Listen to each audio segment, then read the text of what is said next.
Атақты Брюс Лиден мынандай сөз қылған екен: сен су сияқты бол деген. Суды ыдысқа қойсаңыз, ыдыстың формасына енеді.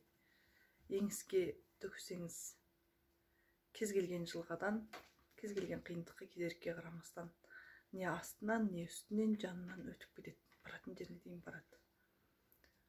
Сіңіп кету керек болған жерге сіңіп кетеді. Қатып қалу керек болған жерге қатып қалады. Суыққа, суық жерге қойсаңыз, суық қатып қалады.